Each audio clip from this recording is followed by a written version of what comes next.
they are still printing. I think by today, they have only dealt with 3 presidential candidates. They are printing, they give you check, you tell them these registers for these particular stations are missing. No, that is not true, definitely, Honorable. Yeah. No, that is not true. You can't say that these registers are missing, although what is true is that printing of the registers... Can you allow me? Please allow me to make a submission. I'll get back to you. I'll get back to you, Paul. But I'm at the Electoral Commission. Yes, hold on. But you are not issuing the register to yourself. But I'm at the Electoral Commission, Simon, and I think I object to that information. Who are picking these registers, I know colleagues who went there at 9. They left the Electoral Commission around 5. They even had to go to the chairman of the Electoral Commission, asking him, because they are doing the cross-checking as they are printing. He said, why don't you do cross-checking from our offices? We spend here all day. But Kenya must accept, if there are mistakes that are not deliberate, you accept and then we correct them together. But if you seek to defend each and everything, you look like someone who is covering up. I think this is not just defending. You have issued Simon, this is not just defending. To NRM, so that would mean then... the others haven't corrected. But again, we need to put it in context, today you had how many candidates, and you were able to issue to one candidate a whole day. No, but is this true? No, but the impression is creating... How many candidates have received... the impression... Now, let's go back, Simon. The impression, my good brother, is... I hope you had allowed me to complete. Okay. Please allow him to submit, and then you'll come back. Okay. As of this evening, they had not completed issuance of those registers to all the presidential candidates as the law requires.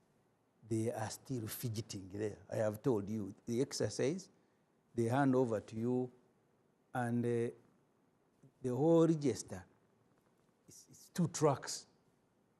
It's huge exercise, and I was coming to that point. You cross-check, these ones are missing, then they run back, begin printing, then they bring. This is what they are doing. You should have done this and cross-checked and even packed and sent the registers to the political parties and to the candidates. That you haven't done. You are still fidgeting with it. But also, the presidential candidates are required to send these registers. They are not required by law, but by common sense, that they should send these registers to their agents in 70,000 villages at 50,739 polling stations. It's a huge exercise, delivering these registers. And that's why the law says do it 14 days before. You are still doing it. And the Kenya wants us to praise the Electoral Commission. That's why people think sometimes, even when your mistakes are not intentional and deliberate, people think you are deliberate, motivated by bad faith. Because if you offload a register 2 tracks, and then I am required to move it to Kabongo, to Chisolo, to Arua, 2 days to go. Paul, you need to come in here. Yeah. Is the delay technical or deliberate? No, there is no deliberate delay. Of course, there are technical issues. Final register 6 days to an election? Of course, there are technical issues, which we've been in touch with the political parties. We've printed 4 rounds of national voters registers as a priority, because we're going to have 4 rounds of elections, presidential elections, requiring register 21 million registered voters. And then the next round is the district chairperson election, a register that is equivalent, it's the same number, 21.6 million. Registers for municipality elections, and then the last phase of the register. And those ones are the ones that we print first before we come to candidates. We've been in touch with the candidates, informing them of the progress that we're making, and of course explaining that it is going to take a little longer. If you were in touch, then there wouldn't have been a protest note. No, of course, the National Unity Platform. Of course, the concern and the notes are understandable, because they said we want to move faster. And that's why they've received a register. But it's not true that there's fidgeting. And it is certainly not true that there is, you are giving partial, then come back for this, that we are running around. No. This is organized, and it is being done in... You are running inside to print. Of course, now, Honorable is entitled to his description. But what is happening is that a soft copy was issued to candidates, and now this is a follow-up register, which is very important. If I could get to you, when you listen to the submission of Paul, you get an impression that all is well and elections are on course. And what are some of the observations that UHRC has made thus far? Thank you, Mr. Njala. From our viewpoint as Uganda Human Rights Commission, when we are talking about readiness for the elections, of course we look at the legal framework and the procedures and processes that are required to be ready. We look at institutional capacity. Of course, the key stakeholder in this case is the Electoral Commission. And we also look at issues of complaints management and complaints redress. Is there timely management of complaints as they arise? And generally, our observation as Uganda Human Rights Commission is that for this particular election, the Electoral Commission has been very, very responsive and has communicated quite deliberately and intentionally. We've seen a lot of engagement with the political parties. We've seen a lot of engagement with the media. I think we can all say that we know what's happening, in spite of some of those concerns that we raise.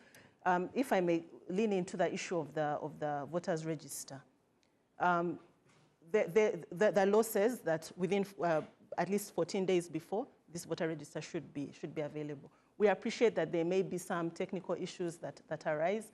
But how does that impact? Because remember, we are looking at having a free and fair electoral process, which means that the process gives all parties, all stakeholders, the confidence that the playing field is level. So some of these issues, like the voter register, whereas there may be some challenges, of course they raise some concern.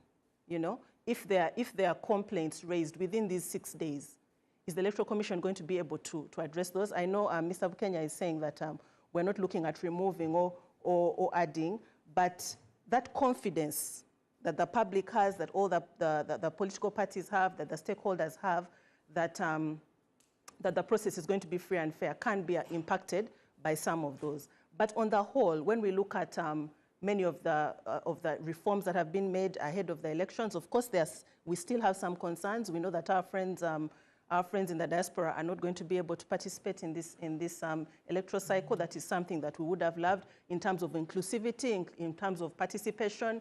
But we know that the government has alluded to, again, certain challenges. I think for us, the issue is, are we calling out those issues? Are we responding to them?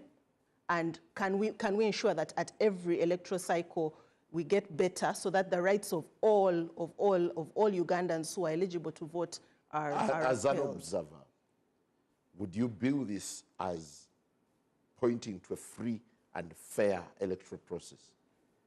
I think on the whole, the Electoral Commission has done well. We do note that there are some areas of concern, and we have been raising those as we go along. One of those that I may talk about is the complaints handling process. But again, we've seen that the Electoral Commission has handled the complaints as they've come in. We may not go into discussing the merits or demerits of those decisions. We've seen appeal processes handled. We've seen that those decisions have been handled in a timely manner. That is a positive thing. Is there room for improvement? Should the Electoral Commission be the one to handle these complaints at a time like this? You know, those are concerns that we can address. How would you evaluate the role of security? The role of security is an interesting one because you ask yourself, that debate is always there. What is the role of security? I should say that within the electoral process, the role of security is actually secondary. The role of security agencies is secondary. It is to ensure that the environment is secure to allow the public to exercise their right. So in the beginning, as the narrative has been said, in the beginning, we saw that there was a lot of positive engagement. As Uganda Human Rights Commission, we've done a lot of engagement with the Uganda Police Force. Our chairperson has engaged the police force, has engaged the Electoral Commission. And in the beginning, we saw there was a lot of restraint. As we went along, there were some concerns at the presidential election campaign level. But we must appreciate that when you look at it in its entirety, there have been sporadic areas of concern. We raised a concern around the issues that happened in Gulu, and we hope and believe that the police has taken the necessary remedial action that is required. We saw incidences in Mbarara, but when you look at all those incidences, Lira, I think there was some instances in Lira, when you look at them within the broader context of parliamentary and all these electoral processes, it has generally been fair. As we tend towards the end, we are seeing more excesses, if I may use that word, in terms of how the security agencies are interacting with certain supporters. But again, when we look at the context within which those things are happening, I think those are areas that we can address, and our general assessment is that the process has been well. fair. I'll get to AIGP Bamunova. You're very critical in this, but just the other day, Honorable Robert Kyagulanyi, the candidate for National Unity Platform, raised a red flag that security had started kidnapping supporters of the National Unity Platform. What's your response? Thank you very much, Simon, the fellow frontliners, those watching. Maybe in the first instance, security does not abduct, it arrests. So whoever has found himself or herself in that situation has been arrested, not abducted. In the night, kidnapped, taken away incommunicado? Arrest can be effected any time. It doesn't have the time limits that arrests have to be done during the day. Even at night, arrests can be made. So security, whoever has been found on the wrong side of the law has been arrested. As for the kidnaps, I'm not aware. You are picking people in the night, in the wee hours, and hiding them away incommunicado, right? When it necessitates, there is no specific time to effect an arrest. Because when crime is committed, we don't have to wait and say, he has murdered someone, let's wait and pick him in the morning. No, we pick at any time that we fear. Is there a swoop on NUP supporters happening at the moment? Security is doing its part, and it's not being in any way siding with any side or biased against any side or any party, but rather ensuring that the electoral process, the campaigns, happen in a crime-free environment where the candidates, the voters, all participate in an enabling environment and they're able to exercise their right. Okay, for the benefit of our viewers, what amounts to an arrest and a kidnap? An arrest is if you have committed a crime and you are apprehended by an officer, well identified and known, which is within the mandate of the security officer. So what is happening now is totally different from what you described. What, according to Honorable Robert Kyagulanyi, is happening is that NUP supporters are picked in the wee hours, driven off in vans, the notorious drones. I think the bottom line, as I've said, is that security does not kidnap, it arrests. So who is kidnapping? Those who have been picked, if it is really they have been picked, then it's an arrest. And whoever we've picked, we've owned up, right? Do you realize? There's nobody who is held by police and is not accounted for. Do you realize that you're stoking tensions with all what you prefer to call an arrest? With all these arrests happening around this time? And well, why? Probably may call it tension, but when security is doing its part, then we don't have to call it tension. Probably the action itself may cause that unrest because it's not a present situation. But I call upon the Ugandans to be calm and know that whoever goes against the law, security will take part. Well, the most recent headlining arrest, if I could take your word, arrest, is Afande Abe, formerly with the Uganda Prison Service, who was kidnapped in broad daylight in Ibanda today. How do you account for him? I'm not aware. It hasn't come to my attention about his kidnap. And if he's with police, then we shall come out. I'll get that information. But as far as I know, I'm not aware about his kidnap. What picture would you paint of the security situation in the midst of all this nervousness towards the elections? I should say the security situation is very, very normal, because we are seeing the process going on, the electoral processes. We are seeing the candidates campaigning, and the voters turning up, cheer them up and listen to them. So the process is normal. The situation is very normal, and the few mishaps that are happening, we are addressing them, but these are not stopping the electoral process is going on. Do you see any key areas that you're watching towards the elections? The key areas we are watching is, one, the areas where they seem to be insinuating voices of wanting to incite violence. The slogans being uttered, Kalonde, Kakume, seem to be insinuating some violence. And as security, we are saying, if you can turn up and vote, well and good. Kalonde is a rallying call. Kakume, Kabanje, it is constitutional, isn't it? Kabanja, why would you Kabanja? You've elected with, you know that there is a credible electoral commission, there is security. Wait for the results. If you talk of Kabanja, that's what I'm saying, it has a connotation of inciting violence. And we are saying as security, we are watching, and we are saying, let people turn up, vote, and wait for the results.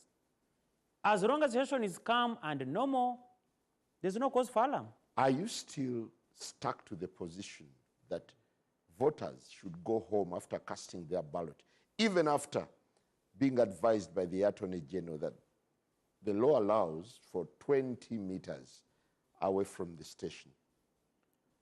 I think this is being, we need to make it contextual. The issue of vote and go, the 20 meters from the polling station.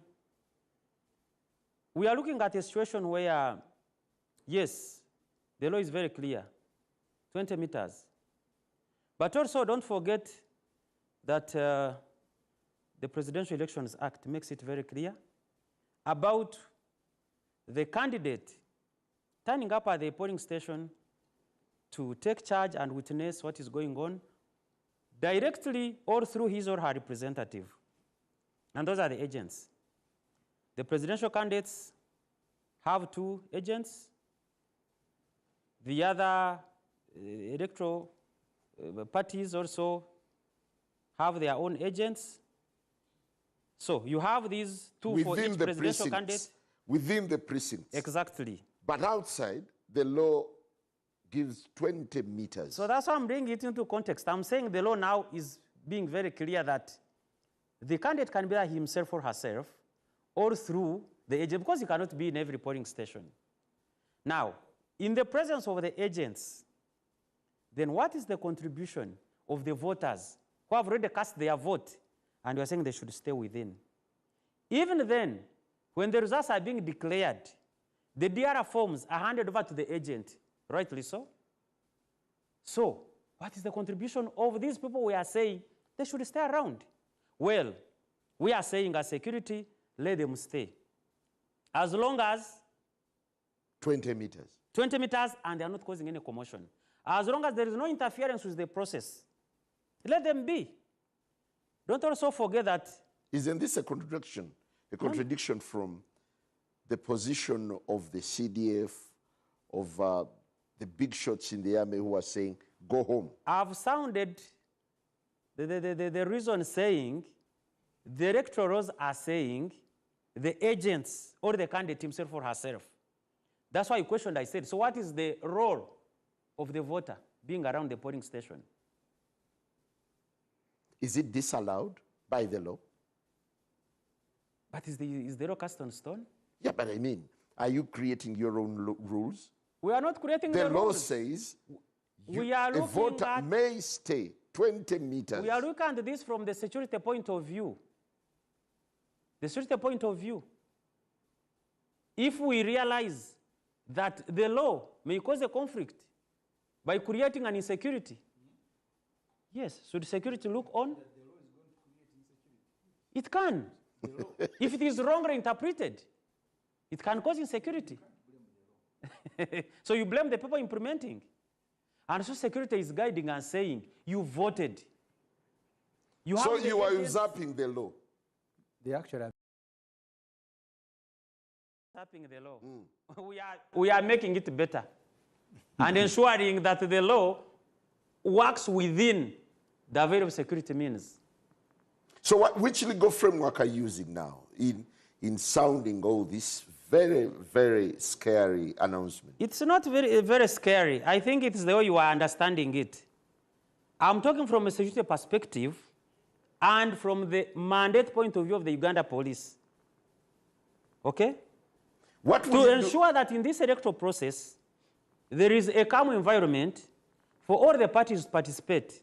The candidates to be voted for and the voters to participate. What will you do when people choose to stay 20 meters, as the law provides? We act according to the prevailing situation. What will you do?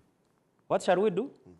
If they are not causing any commotion. But Kenya's boss said they are going to be picked as grasshoppers. Then we judge accordingly. That's what we are We judge accordingly.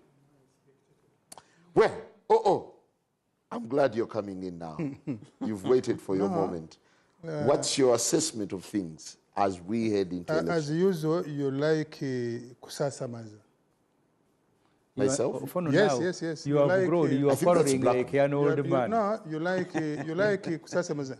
Semujju, you made your superficial analysis. I listened to you in silence. Yeah. I would implore you to listen to me. You are following like a real representative of all the people. I implore you to listen to me in silence, and you want to divert me. You are galloping our moderator. You jump from one issue, before you finish it, you jump to another. And I don't think that's a good way to moderate a debate as important as this one. But let me first go to the question of the register. Why is it in the law that the Electoral Commission is required to give advance register, which is digital, soft copy?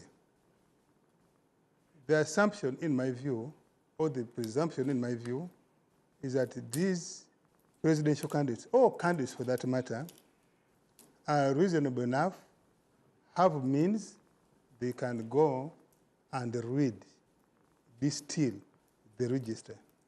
Where possible, they can print. And if they find anomalies, they can raise those anomalies. That's why in April, it is displayed. In September, they were given the soft copy. So that even if, for some reason, like they have explained now, logistical, they're unable to deliver before 14 days, at least the candidates, the parties, have the register, and they would have scrutinized. I'm not condoning the fact that the Electoral Commission did not give the hard copy 14 days, but I think that's the reason they give advance copies. Now, as in the circumstance, does it prevent a candidate from raising the anomalies they have now found, assuming they have found some anomalies? Can the Electoral Commission correct those anomalies? In real time? In real time. I think that is the most important point, really, in my view. Because already you have the soft copy, you are expected to have distilled. Now, the question you are asking about Manova here, I know he has attempted to answer. But we live in Uganda.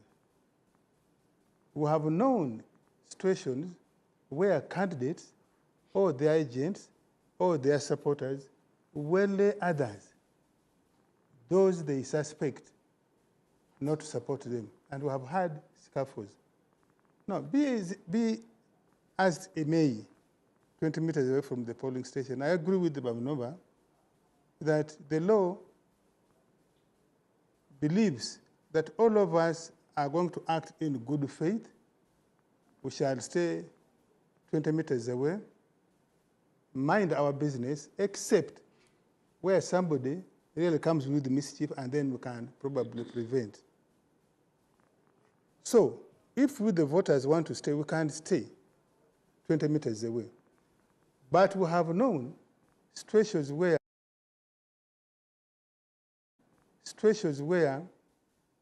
people of ill intent, you have seen from the campaign slogans of people, they have said, protest vote. What are the elements of this protest vote? I see in it, I read in it, resistance, I read it, defiance, I read in it, attempt to threaten others, I read it, attempts to derail. What is our previous experience? We have had situations, including, by the way, in party elections.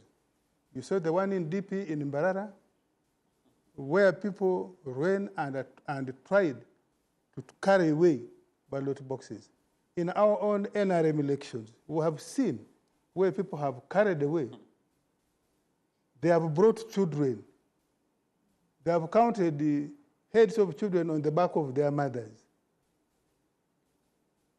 Did we intend that when we said line up, did we intend that even children on the back of their mothers should be counted? But if a woman voter, a female voter comes with her child, should we tell her to throw away the child? No, we haven't.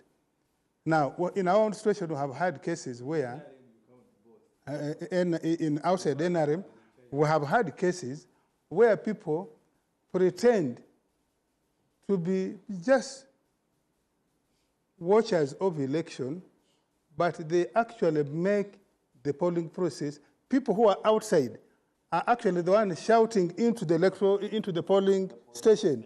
You say, Oyosimu, from far, they have not seen the register, they have not examined, but simply because they suspect that the person is not going to vote. They're exercising diligence. Yeah, now it's diligence. And I think this is what the police is saying. If you stay 20 meters away and you are not being disruptive, there is no problem. But we also know by our practice, that there are people who will come, bring booze, take advantage of booze to intoxicate others so that they can foment trouble.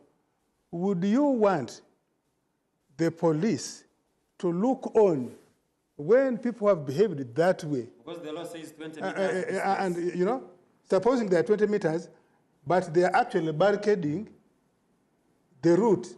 Even stopping with others from voting, yes. accessing What the would polling station. you do? Would you still want the police to just look on? And I think those are the cautions. If we are 20 meters away and doing nothing, no problem. Yeah. And I think for us, who are now debating here, that's what we should be guiding our supporters, that stay 20 meters, but please don't be disruptive. Even if you see something which you suspect not to be going right, there are mechanisms within the law, administrative. You can walk to a police constable, for example, an election constable. You can walk to a supervisor and raise your concern so that your suspicion. But security is categorical. They're saying go home. No. But he has not cast your ballot and go home. On this show, Bamnoba, the chief political commissioner of the army of the police, has said so. The chairperson of the electoral commission has said so. Yeah, he has clarified actually. He said go home, otherwise you'll be picked like grasshoppers. Any other person, could be CDF, could be a big person in the army of the police, who says otherwise can be challenged administratively. And we say, you, the CDF, where are you picking that law which you are telling us to comply with? We can even, by the way, go to court. We have 7 days.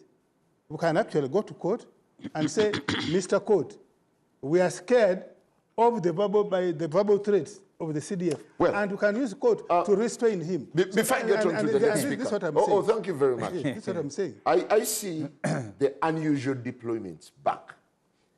Are things that bad? Are you Are you just being too cautious? Yes. No, I'm asking Ubaldo. Are you a diplomatic I'm asking. No. But this common sense, we all live here. No, it is not common. If somebody is threatening. No, but that was Afande's question. No. I have my head. No. It's not your time. Ofwono. You are trying to drive a narrative, and I think you have calculated that Bamunoba is being conscious because he doesn't want you to draw him into your politics of Njala. But I think he's a political committee. I think you're being a bully now. No, I'm not being a bully. I'm not being a bully. We have people. Allow him to compliment. Allow him to compliment. With my authority now. Why do you respond on behalf of? With my authority. Let him compliment. Yes, we have presidential candidates who are saying, please, we see people going to steal our votes.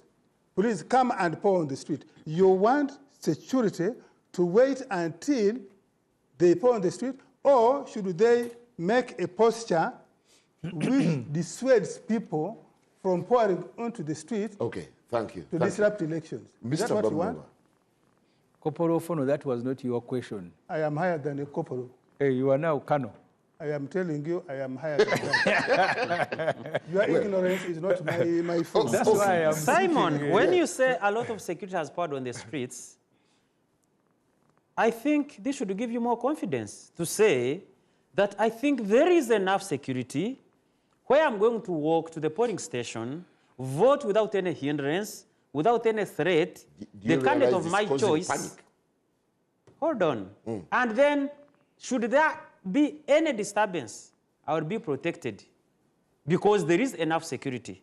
So, Simon, are you saying we should withdraw security from the streets, from the polling stations, so that when trouble ensues, then how do we intervene? I'll be back with Having Honorable Semujju Ibrahim Nganda. Let's take a very short break, and when we continue, when we return, we'll still be continuing with a look at how things are forming up ahead of Election Day. We'll take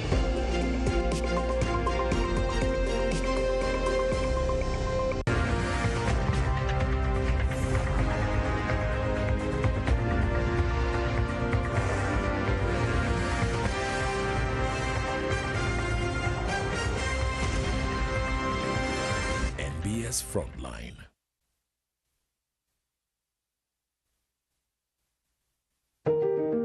Fellow Ugandans, especially the youth, as we head into 2026, let hope lead us. This country is ours. Love it, protect it, and put Uganda first. In the days ahead, speak kindly, act with restraint, and stand for unity. Let our voices build bridges, not walls, and choose respect and peace over anger. Pledge to keep the peace during and after the elections.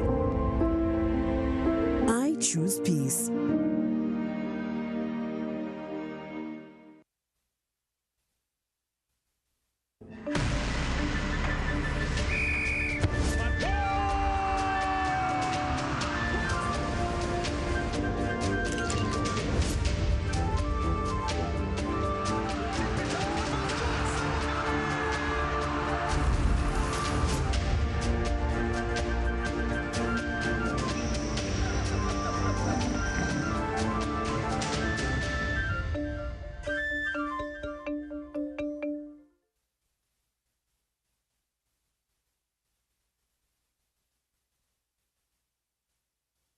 Are you planning an event or wedding? Join us at Nikan Resort Hotel, Uganda. Relaxing accommodation rooms, well-equipped conference halls and boardrooms. Don't miss this fantastic opportunity to experience the best of hospitality and sufficient space. We're located in Seguku Katale, along Entebbe Kampala Road, channeling easy access to Kampala City and the airport. For reservations and inquiries, contact using the information on your screen or visit our website www.nikanresort.com.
Energy for winners.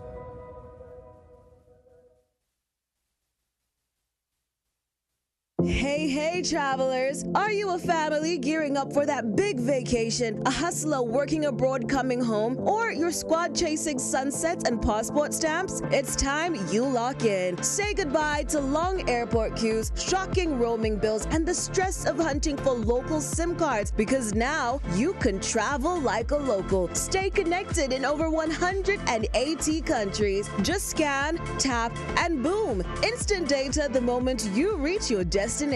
Get your Rogue Travel eSIM today at travel.roguetelcom.co.ug. Contact us on 020-5000123.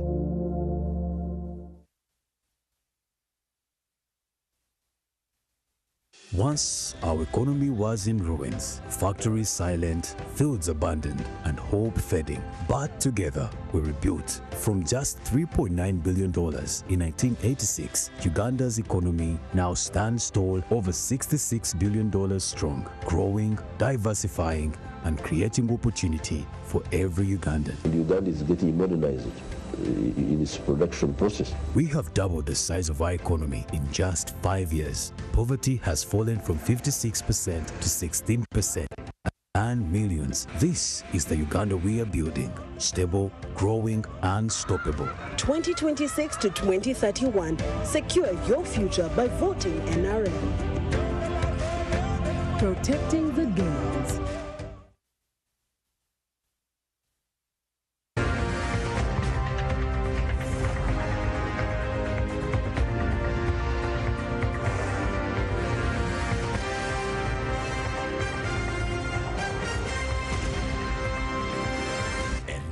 Frontline.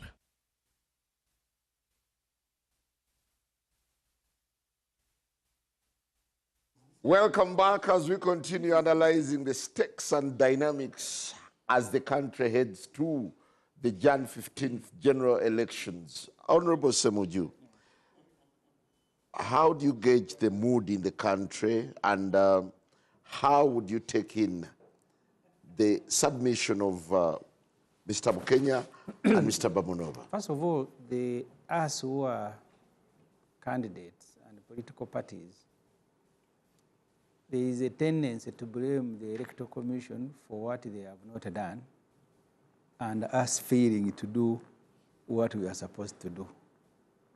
Today, the Electoral Commission delivered, at least in my constituency, election polling day materials. And the law requires that the Electoral Commission invites political parties that are sponsoring candidates and candidates to witness and even record serial numbers. At the beginning in the morning when they were bringing the materials, I was the only candidate available. The NRM were not there, NUP was not there. There was a security, RDC and others. And I said, you see, the law says be present, record serial numbers. You are not there, but you are calling. So we are collectively in this. I am not comfortable with the Electoral Commission delivering polling day materials a week before. But I spoke to the Electoral Commission, and I want to thank them. They were both Wakiso and Chira. They have been very responsive. They inform you of the requirements in the law and then invite you to witness. When they were training polling presiding officer and polling assistant, they invited us. Again, others didn't come. So the candidates themselves make a lot of noise. and they have less capacity to follow these many processes that are happening. Opondo, I am always objective. I am always. So, He's giving it to Electoral Commission. Where they have done the right thing, I commend them. And I want them to own up where they have made mistakes. If you are supposed to deliver a register to political parties and you are still fidgeting with it 5 days to go, fidgeting with it, it was the calm before don't the explain it away. Admit and then seek to correct. As far as security is concerned, because that's delivery of material, training, I have been invited as a candidate witness. I have sent my official agents to be part of the processes to learn, and I want to thank them, because if they chose to keep quiet, I wouldn't have known. Have you also interacted with the BVMs, with the biometric machines? No, the machines, I haven't seen them, because they are all packed. They're all packed in that black box. But they told me when they were training, those operators and the places where the training was meant to take place. That's why I said I thank them, and I assume they informed everybody else. If people didn't turn up, it is their problem. So the country is on course. The machines are here. The processes are okay, and I think they are trying, but when they make a mistake, they try to explain it away. Instead of saying, you guys here, we've made a mistake, can we collectively find a solution? Where I have a problem is with the security. And I don't think this political commission here can answer. Because what Muhoozi Kainerugaba says, in Uganda, it has become a law. These ones will refuse to implement. And that's why you see, you're asking him questions, he's answering like this. He can't answer because he's fearing Muhoozi, and they all fear him. Remember what he told Erweru, that you Bafona, I will deal with you, and Erweru was removed from the military. So this, I sympathize with him. First, even before Electoral Commission... It's police mandated to run security. You no longer have police in the real sense of police. They have become part of the military run by Muhoozi. If he says, go and beat this one, will run. And then he will be on radio and TV to explain that actually beating these days is very good, because Muhoozi Kainerugaba has said so. This whole problem of ordering voters to go home, Opondo has spoken very well. You ought to have guided voters. We hear they are saying this and that. Please, you can be around as the law says, but if you do the following, we will remove you. Nobody will be blaming you. But you start by amending and reversing the law. Then why was it made? Go home, and then the chairman of the Electoral Commission is acting like a cheerleader. Oh, if you don't go, they are going to pick you like a grasshoppers. And that's the chairman responsible for this exercise. Bukenya will tell us, maybe, he could have been quoted out of context. There is no context there. So the law is very clear. Yes, you can stay if you choose. And the police does not even have to announce that if you commit a crime, will come for you. Because even if you commit a crime inside a polling station, police can still come and pick you. So it was needless for you to go on radio and everyone begin proclaiming, because it is your responsibility.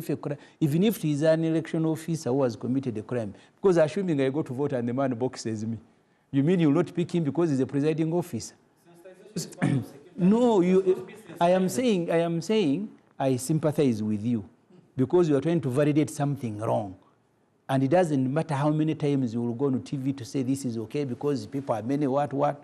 The law says if they choose, they can stay. Your responsibility is to tell them, once a crime is committed or it is suspected, who will come in, and nobody is going to blame you. But when you begin ordering against the law, it means you're acting in bad faith. And Honorable Semujju, yes. You are saying the machines are here, you trust them. I fear, because you see, and I was on a radio station this evening, and I told the people, knowing the NRM people, I'm not sure they have bought the right machines. You remember in Chogam? No, they were procured by Electoral Commission. It doesn't matter. There are NRM people who you will not see, but they are usually responsible for procurement. In Chogam, they told them to buy limousines for visiting heads of state. Government vehicles are supposed to be manual. Jim Muhoozi and others went and brought automatic. Then they spread them in garages in Kampala to try to fix, change gearboxes. So I sympathize also with the Kenya, who is trusting these machines bought by NRM. You wait, they are going to fail. Okay. What is your degree of skepticism about... The issue here, because I have heard Kenya himself announcing, at least on one radio station, that when the machines fail, no voting. That is not provided for in the law. And my earlier interaction with, Kenya, he had said the principal document is the voters register. Because the machines are supposed to identify a voter, and they are not, the reason you continue carrying... the register? The reason you continue carrying a physical register, it is because that physical register, which you have also issued to the political parties, is the principal document. This machine whose duty is to identify, if it fails, you cannot disenfranchise people. Okay, thank you. You Mr. cannot. Kenya, what if machines fail? Of course, we have, I wouldn't, you asked what is the degree of skepticism? No. Parliament. What if the machine is I'm answering the question. Yes. It is in context. Yes. You started it, you gave it context. And you asked about the degree of skepticism. Of course, it didn't give the percentages, but you know, okay? So the machines have been brought in to support, improve the integrity of our elections. They are designed to meet that need of authenticating the voter's identity. We've used them before. We've identified where challenges have been coming from, and we've put in place a system to ensure that the machine operates at each of the 50,000 polling stations. It's the reason we are deploying 2 units per polling station. So that 1 unit is enough. Of course, it has enough power. The training is such that it can be used to authenticate and verify the identity of voters. Okay. Past experience reveals we that have machines put in place, have been failing despite we have put assurances. in place, but failing due to what? Because we've looked at power, we've looked at other things and strengthened those areas. Now the purpose is to make sure that if one machine gets an issue, you definitely deploy the second machine. And our objective is to make sure that everyone is biometrically identified. What that if the machines do not fail? We are not looking at machines failing. We're working to ensure that they perform Is there their a possibility that they will fail? I don't want to approach it like that because I've trained and deployed 2 units at a polling station. And I've deployed them to perform the function for which they have been designed. But of course, we've put in our guideline a provision that if you're not able to verify, there is support. There is support at every level within the district, at national level, at regional level, at district level. The machines are designed to work, and they're supposed to be part of the process. You've had the misgivings from the key players in this election. Yes. I think, Kenya, you're being disingenuous. Even a brand new machine can fail. Tested. Those of us who fire guns. Eh? Yes. But you like violence of Opondo. Why don't you say vehicle? Yes, this is practical. You should say those of us who are driving vehicles. So your mind goes to the gun immediately. Your gun, you can service it, but you go to the field. Please use the vehicle. A vehicle can fail. Yes. You can park it in the evening, and in the morning it fails. And here we are discussing very serious matters. You may even have 5 machines. And they all fail. And either because the person you assumed you trained has good knowledge of the machines, and there are 3 of them, you try each of them, and the machines, the 5 machines fail. Either because of technicality or because the operators don't know fully, as you assume. Because they've been trained in haste. Tell us, really, no, it is not if you don't have answer, you say, I am going to find out, and we need to help the commission that we should have a fallback position if the machine fails. Now, Opondo, you're speaking. But you cannot say the machine can't fail. How? No, I never say that the machine can't fail. No, this is what you have said. Yeah. No. You said you have a backup. You kept saying, which is why I said that in case, that's why we talked about the layers of the, the layers that have been put in place. Are you saying the voter who's already there should of course you stop with the sub-counter? No, you stop the process. you stop the process and do the necessary interventions. What because are those in this necessary election, interventions? What are those because in this election, no, you see, you are the one. It's actually an area of concern when we're using digital. No. Okay, shall we allow Bukenya? But let me give you the position. Yes. Because this is what the commission is. Don't do this. No, I've not done that. Because I've told you that... Opondo is always not a very good friend. You no, can't turn against and I don't have a problem. I'm sitting near Yes, but you see, where I please see, allow where I him see make him a response. walking into a ditch, which will eventually make the electoral process shabby. Because really, how can you say on this show that a machine can't fail? I never say the machine can't fail, but I said in the event that that's why there are 2 units. In case there is a problem with Unit 1, there's Unit 2. But then I talked about the support which is in place for at a district level, at even regional level, to intervene where a polling station has a problem. So it's unlikely. So while you can postpone polling, because polling can be postponed for reasons. We've postponed polling because of a problem at a polling station. You can hold on to polling. So you are ruling out manual? Now, no, manual is still used, but every voter in this election must be biometrically verified and identified and ascertained. That is the design of this election. Okay, let me ask him.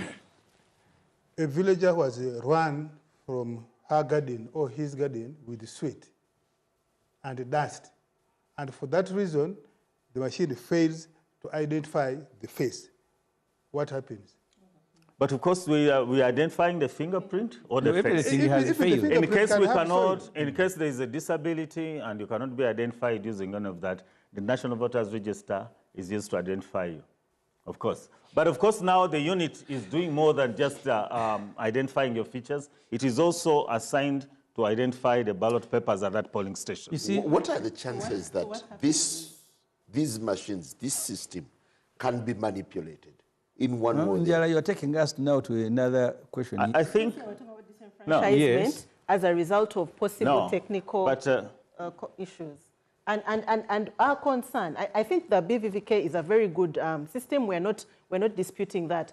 But we have concerns about possibilities of disenfranchisement of voters due to some technicalities that could arise. Has the Electoral Commission considered those, and what assurances would we have that such disenfranchisement would not happen? I think we've looked at scenarios, because we know them, that could arise and bring challenges in the use of biometrics.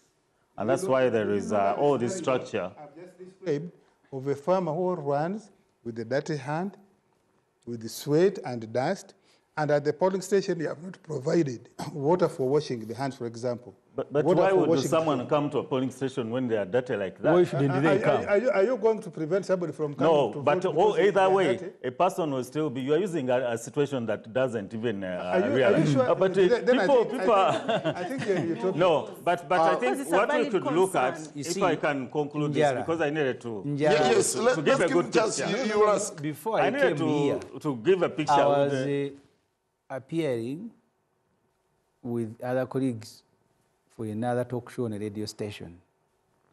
And in his own voice, Bukenya, he said if the machine is failed, there will be no voting. Am I lying?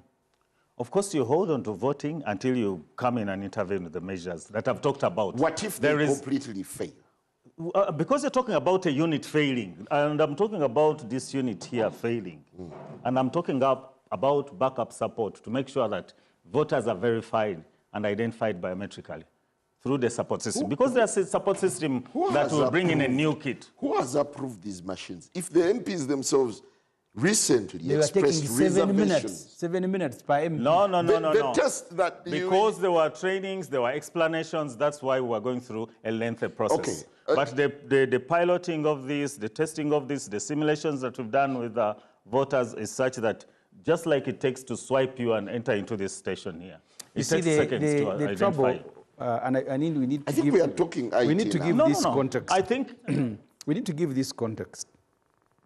Mr. Museveni was made to believe, I think by his handlers, that he was cheated in the last election, and he believed it. Those who ate his money made him believe. So he proclaimed that their voters will now be identified by machines. Then, like in the case of the policeman who must find a way of implementing Mhozi's order. Now these ones, because you ask all these questions in Parliament, that Mr. Museveni is ordering that if the machine is failed, no elections. Tell us the best of the law. Then they said, you know, his handlers who are also speakers, they said, where did he say it? And it ended there. So Kenya is not stating a position of electoral commission generated in a meeting. They are all trying to find a way of implementing Museveni's wish, because Museveni, who is a candidate, said if the machine is failed, no, and that's why even the procurement itself is mandated. I have read the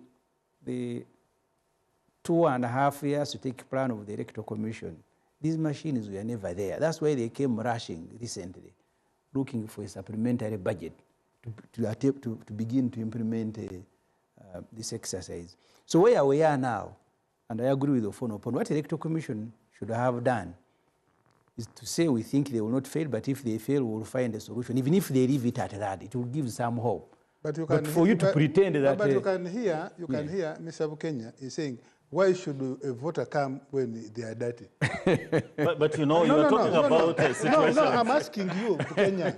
First of all, 50% of the voters or more are rural people working, who will be coming from the garden.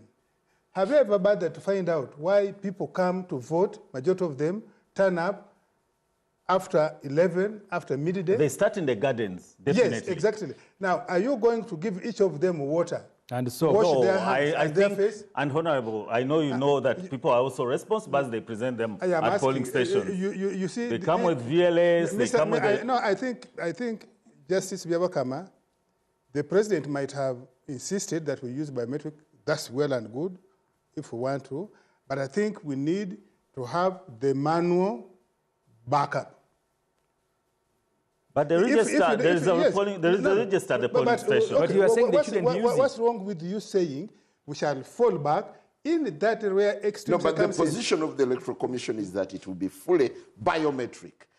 Really? And that explains why they have spare Mr. kits. Bukenya, to say why should people come dirty? Are you going to govern them that first bathe and come? No, but you know we are mobilizing voters. We are teaching them let me get to polling stations. I can see. I can see why. Let me get to polling. I can see why our public administration runs into trouble because of having people like Bukenya. How deep is the trust issue towards the forthcoming election?